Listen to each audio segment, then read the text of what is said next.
Hello and welcome, friends. Global crossroads are becoming popular. अब ये रास्तों पे भी हमारे चाहक दिखने लगे हैं। दोस्तों, आप ही की चाहत तो हमारा बल है और इसको मद्देनजर रखते हुए हमने 2 चैनल शुरू की। एक देश के लिए है जो हिंदी चैनल है जिसका शीर्षक है खबरदार, और दूसरी इंटरनेशनल ऑडियंस और English speaking audience in India, global crossroads. So today you are on the English channel Global Crossroads, meant for those English speaking people in India and also the audience in America, Canada, Australia, UK and Europe, mainly, or anywhere in the world who understands and relishes English. Normally, we'll be dealing with the global affairs, occasionally being 1/6 population of the globe, the Indian politics as well. Friends, the talks are in the air that now any time before the monsoon session of the parliament is convened, there will be a cabinet reshuffle. And this will be important for more than one reasons. Friends, it will be an acid test for India's next leader, perhaps, who will succeed Narendra Modi, could be decided looking at the trend and looking at who is placed where. Will Amit Shah, Yogi Adityanath, or Devendra Fadnavis emerge as a frontrunners or heir apparent, or maybe somebody else? Because Narendra Modi is known for giving sometimes pleasant surprises and sometimes shocking surprise to those who guess on his actions. And he enjoys doing that. There's one person I have found that when the newspaper reports come out contrary to what he has done or what he is likely to do, he simply has a hearty laugh.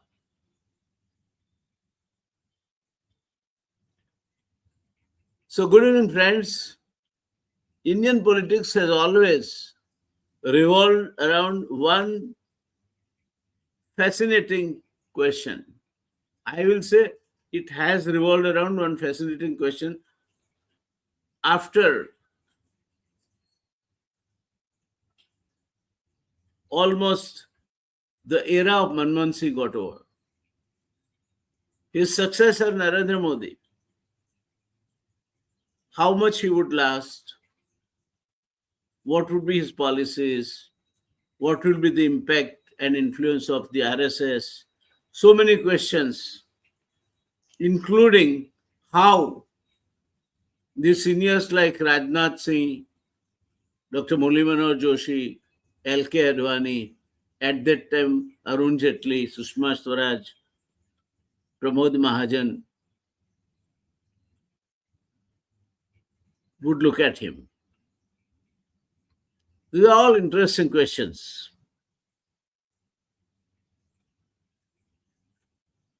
And therefore, friends, not merely who governs today, but who governs tomorrow, now, has become all the while more important because Modi has almost 1.5 decades, 2014 and 2029, if you say 1.5 decades, as a prime minister. And that's quite a long period.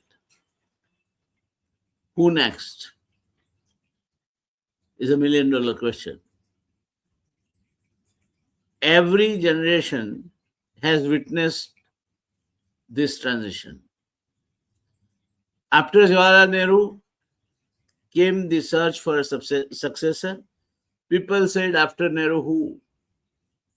And Lal Bahadur Shastri's 2.5 years maybe made us to believe that no, Bahuratna Vasundhara, there is always a substitute for a person. After Indira Gandhi came another era. She was assassinated. And from pilot to a prime minister, Rajiv Gandhi was put in the job. Rajiv Gandhi's unfortunate assassination saw Congress virtually returning from the brink of defeat in wake of the onslaught because of Advani's Rath Yatra and also the kind of internal squabbles. Narsingh Rao became the prime minister, and Narsingh Rao and Manmohan Singh for next 5 years were to deliver the transformation of Indian economy. The policy of liberalization, delicensing, foreign policy, foreign collaborations, the role the ministry will play in sort of offering the licensing constraints. So many things came up before these two gentlemen, and they dealt with it superbly. From 90 to 95, perhaps, was the era of resurgence of Indian economy, the era that gave a momentum to Indian economy, which continued for far too long, rather, I would say, till the end of Manmohan Singh's regime. Then came a new hope, Gujarat model. And Gujarat was, at that time, a model state in India, one of the leading industrialized states in the country, with minimum mandates laws, large capital investments coming to Gujarat, and Gujarat becoming a well-administered, prosperous, economically, and otherwise. As other industries like diamond cutting polishing, every 11 diamonds out of 12 sold in the world came from Gujarat. One of the finest jewelry park in Surat. Morbi became the world-class center for tiles. Jamnagar for brass parts, Rajkot for machine tools and diesel engines. Ahmedabad to Baroda for the chemicals, dyestuffs and intermediates. And Gujarat again for pharmaceuticals, formulations.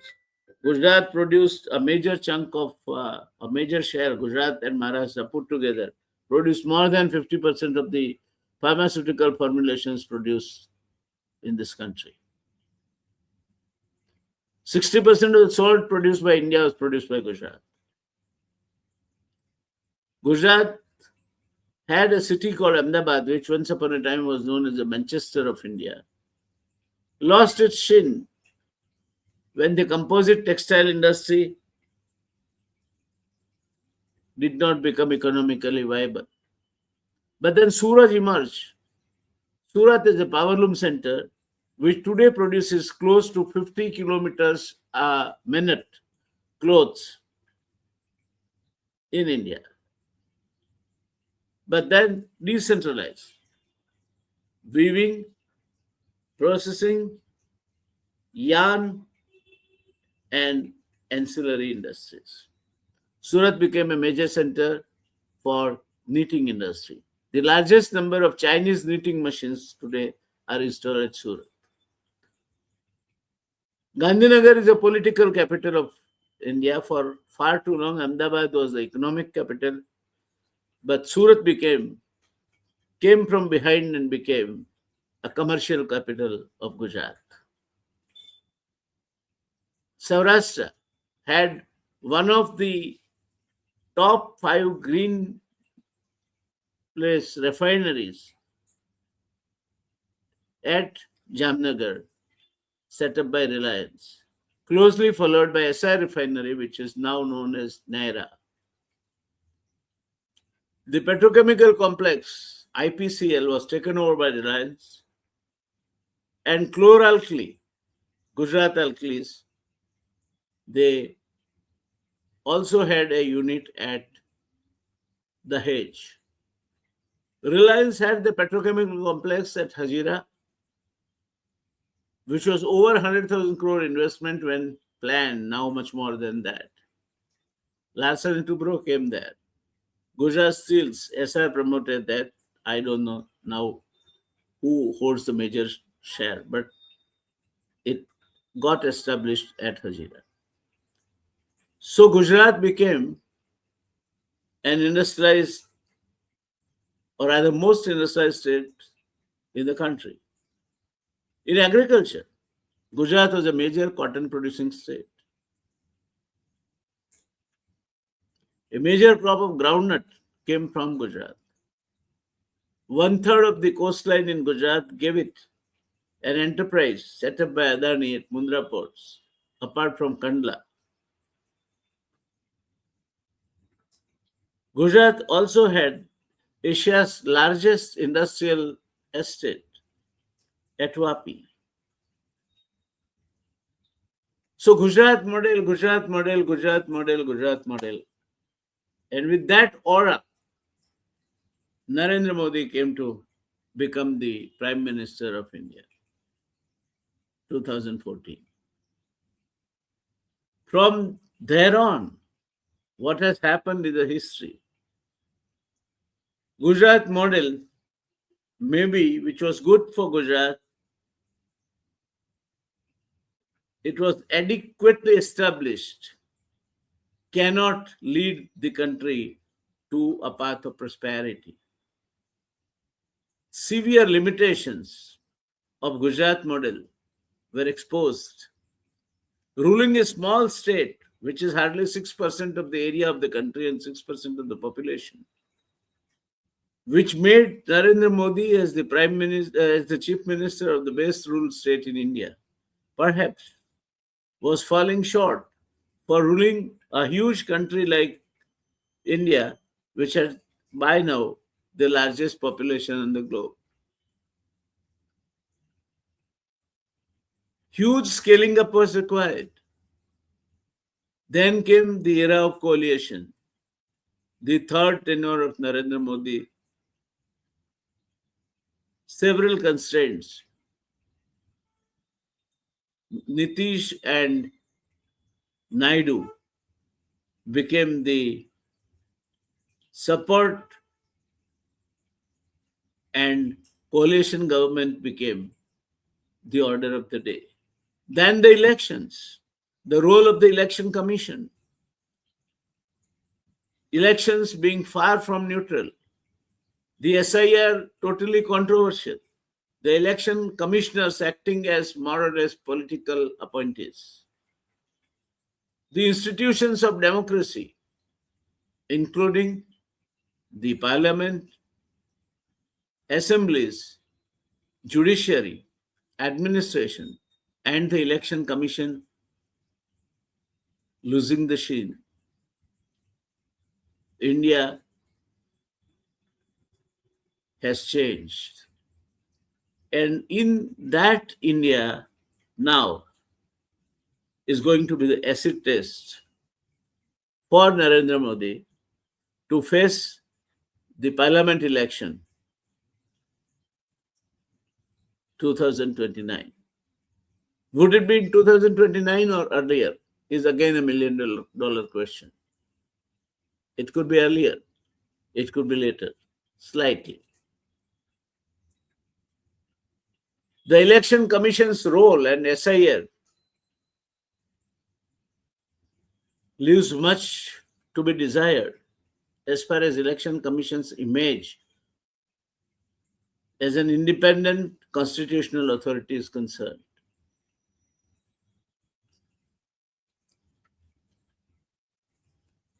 But then, Modi himself created a rule that 75 years is the limit after which nobody should hold the public office.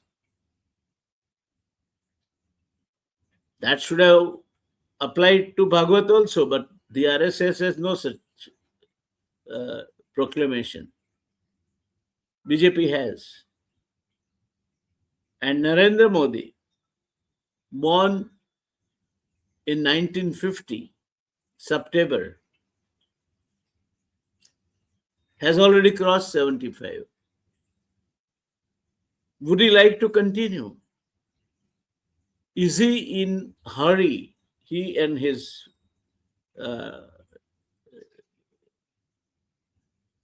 staunch supporter and a very reliable partner, Amit Shah, both Gujaratis, are they gunning for something which makes the constitution amendment possible and changes the form of the government itself? That India has a parliamentary form of democracy, the presidential form of democracy, and the president would have all the powers like US president to govern. He will be the supreme commander of the armed forces. He could pardon and do and undo many things. Would Narendra Modi be the pioneer of presidential form of the government in India? The answer is not very far.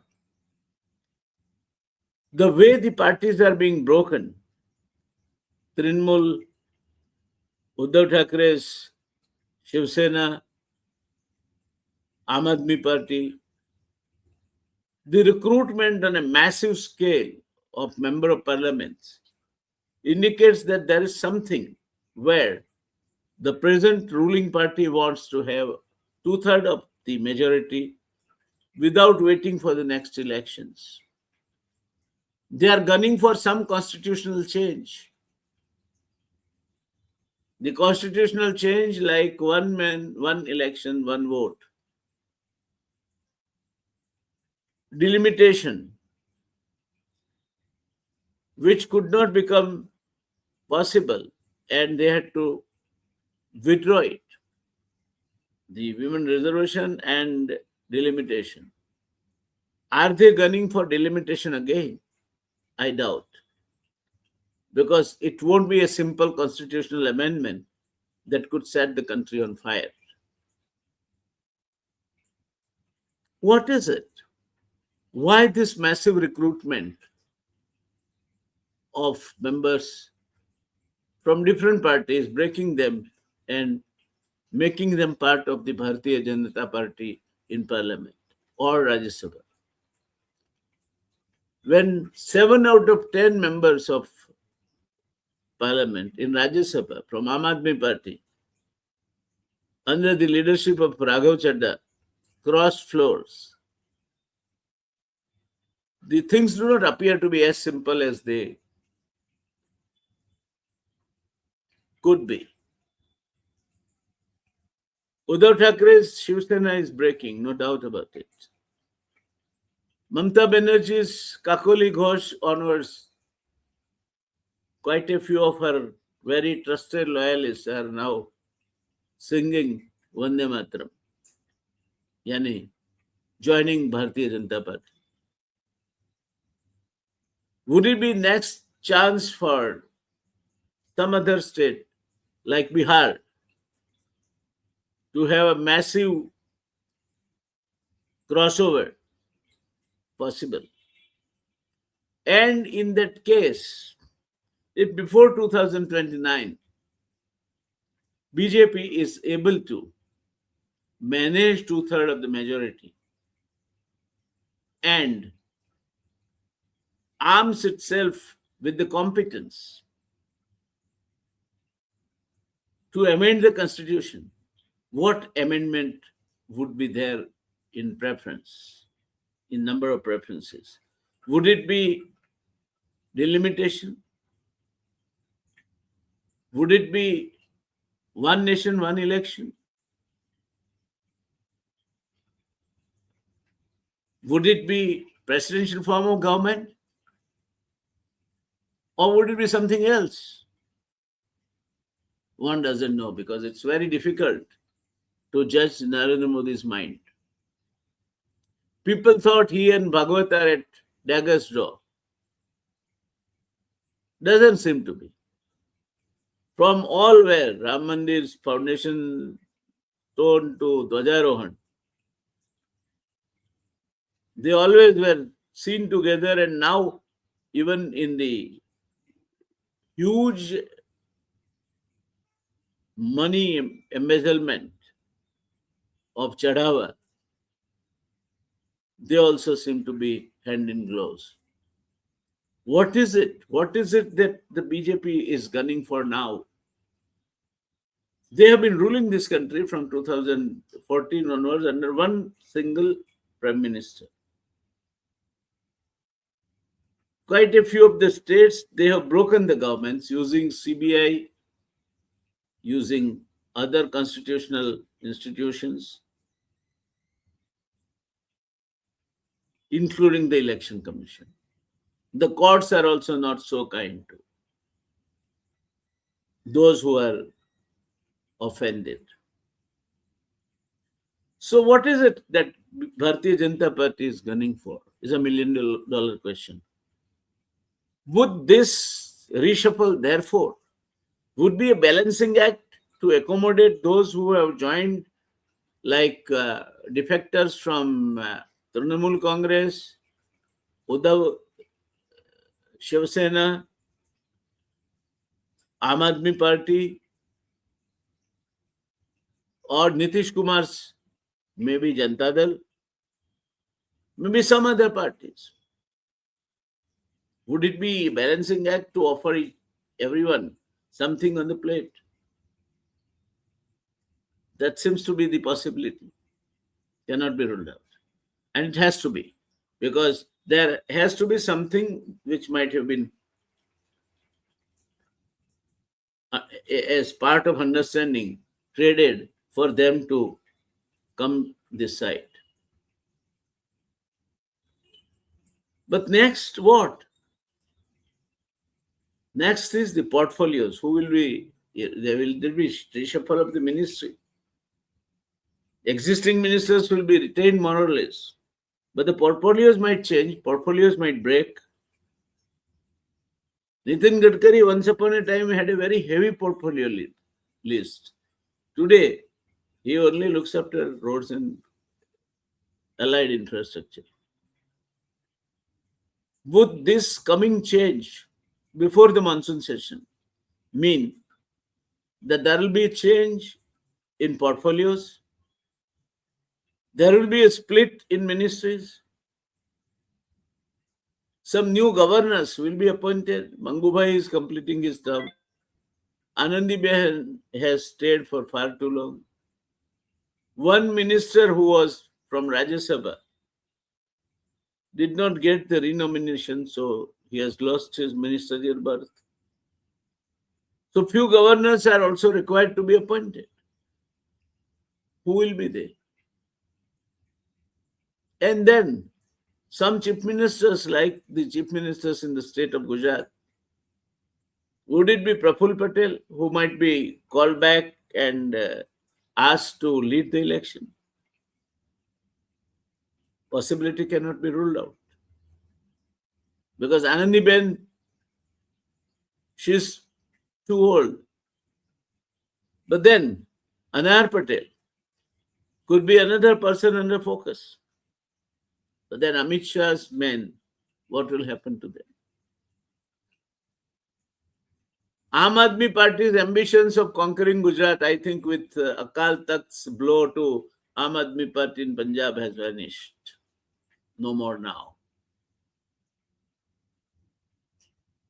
And Congress, whether it will offer a resistance good enough to stop stop Bharatiya Janata Party from coming to power, seems to be a far-fetched dream. What will happen? But that apart, if Devendra Fadnavis is to brought to center, if Yogi Adityanath is to be brought to center, who will head these states? Is a $1 million question. Between three, Amit Shah, Devendra Fadnavis, and Yogi Adityanath,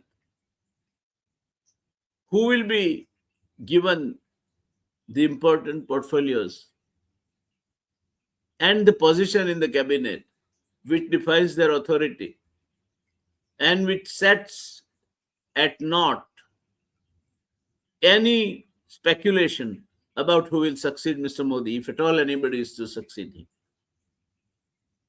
What will happen? It will be interesting. And very peculiar habit, very peculiar trait of Mr. Narendra Modi is to keep everybody guessing. He enjoys in making people go wrong in their assumptions, go wrong in their speculations. He believes in total secrecy. What role RSS will have, again, remains to be seen. Nitin Nabeen, I don't take him as a very serious force, though he might be part of the decision-making apparatus. But there may be more for marking the presence rather than for any contribution to the discussion. But what will happen to Rajnath Singh? What will happen to Nitin Gadkari? What will happen to the finance minister? What will happen to the parliamentary affairs minister? It will be interesting to watch. And hopefully, Om Birla would continue to be the speaker because he has proven himself to be a reliable speaker.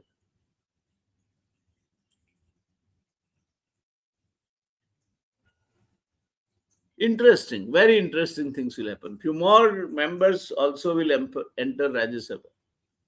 Would anybody from them picked up for ministerial berth? Remains to be seen.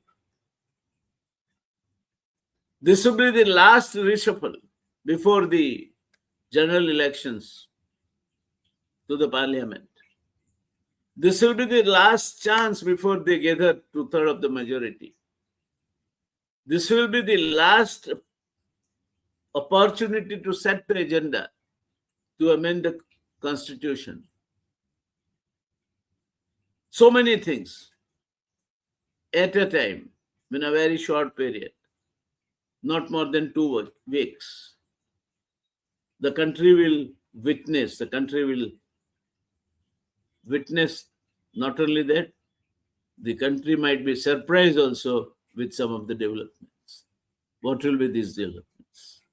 Not today, friends. We'll talk about it sometimes again. But India has changed. Under Narendra Modi, it has changed further. And after Narendra Modi, it has continued to change. What would be that change? Would still Narendra Modi be calling the shots? Would Narendra Modi hand over the baton to somebody most trusted to him and retire? Doesn't look like. Narendra Modi leaving the power and going into the wilderness doesn't meet the logic. So, in what way Narendra Modi will still be a force to reckon with in Indian politics, in Indian governance, remains to be seen. Quite interesting it will be. Interesting for the people who are students of politics like me, who are accustomed to ask some uneasy questions to powers those be, who have some unthinkable, stupid questions in their mind, thinking about the possibilities which otherwise nobody would think. Would Modi be the another Donald Trump of India? I leave with this question. I shall be glad to have your views. Keep watching Global Crossroads. We'll continue to cross each other on the roads, sometimes converging and maybe many times going away from each other. But Global Crossroads is your channel which will work only with merit, with love to all, malice to none. Always with Kabir at the center of the philosophy, which says, कबीरा खड़ा बाजार में मांगे सबकी खैर, ना किसी से दोस्ती ना किसी से बैर. जय हिंद. मैं आई डॉक्टर जयनारायण व्यास. धन्यवाद. Thank you.